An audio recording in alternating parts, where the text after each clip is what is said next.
안녕하십니까. 이번 시간에는 충격의 악영향에 대해서 같이 고민해 보겠습니다. 충격을 받고 죽은 사람은 그 이후도 영혼에 좋지 않은 악영향을 남깁니다. 그런 것들을 제가 직접 느껴봤기 때문에 말씀드리는 것이지, 어디 소설에서 읽었다거나 직접 지었다거나 그런 것은 아닙니다.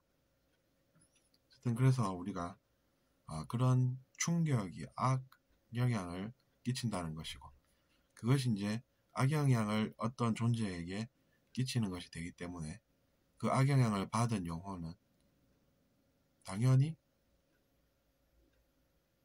안 좋은 결과를 체험하게 되겠죠. 그렇기 때문에 우리는 충격을 주지 않는 방향으로 사회가 진화해야 합니다. 그리고 우리가 충격을 받고 사망했다라고 하면 그 원혼이 우리 인간과 같이 남아있다라고 해서 그것을 이제 그냥 그 존재가 나쁘다라고 할 것이 아니라, 그 문제를 어떻게 해결해서 피해자도 안 생기게 하고, 그 다음에 그 충격을 받고 악영향을 받은 그 영혼도 어떻게 하면은 더 나은 방향으로 인도할 수 있을까를 우리는 알아보게 되는 것입니다. 그것뿐만 아니라 사람들도 그렇습니다. 충격을 받은 사람들은 그 충격의 악영향을 체험하게 됩니다. 그것은 세상이 좀 더 어려워진다라는 이야기와 같은 이야기가 되는 것입니다. 그렇기 때문에 우리는 누군가에게 충격 주지를 않아야 한다라는 그런 결론을 얻게 되는 것입니다. 물론 그렇다고 해서 사람들이 완벽하게 살았다라는 것은 아니기 때문에, 과거에 실수했던 것이 있으면 또 좀 시간이 지나서 아파할 수도 있는 것이지만, 역시나 그렇다고 해서 충격을 사람들에게 주면 안 된다는 것이죠. 세상이 어려워지면 어떻게 되겠습니까, 여러분? 그 사람만 어려워지는 것이 아니라 세상이 어려워진다라는 그 현실을 우리가 정확하게 알아야 하고 알 수 있다는 것입니다. 그렇기 때문에 어쨌든 우리가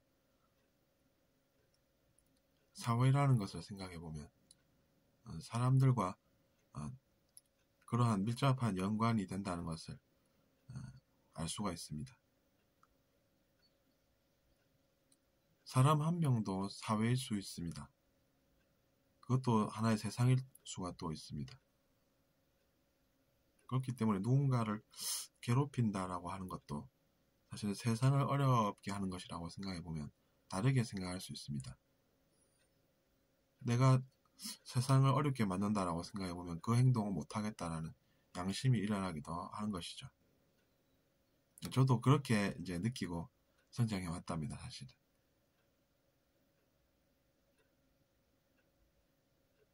그렇기 때문에 누군가를 괴롭히는 그 집착에서 우리가 벗어나야 한다는 것이죠.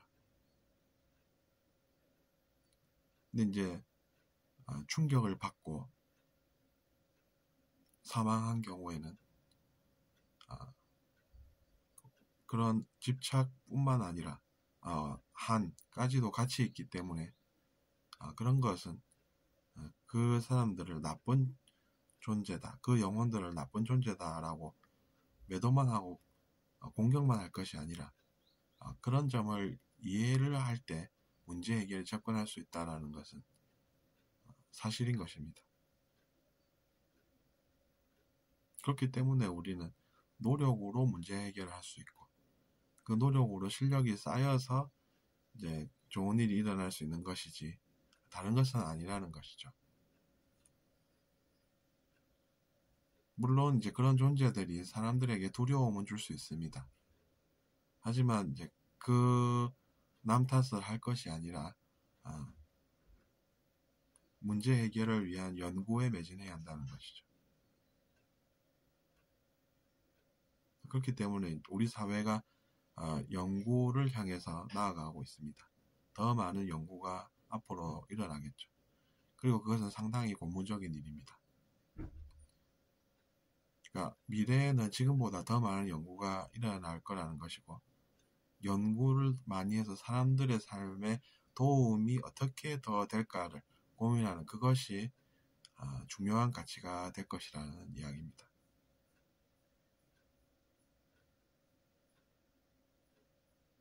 예전처럼 뭐 1인 권력 체제 뭐 이런 것에서 이제 벗어나게 되리라고 저는 또 기대를 해보는 것입니다. 물론 뭐 현실은 어쩔 수 없지만 미래에는 우리가 그런 권력에 의지하기보다는 연구로서 사람들의 삶을 어떻게 하면 더 풍요롭게 만들까라는 그런 것이 인정받고, 그래서 피해자가 덜 생기고 가해자도 덜 생기는 그런 좋은 시대를 열어가게 될 것이라는 희망인 것입니다. 그래서 이번 시간에는 우리가 연구의 필요성과 그리고 사람들에게 충격을 주는 그런 행위들에서 어떻게 하면 벗어날까를 생각해 보았습니다. 들어주셔서 감사하고 잘 들으셨다면 구독 부탁드리겠습니다.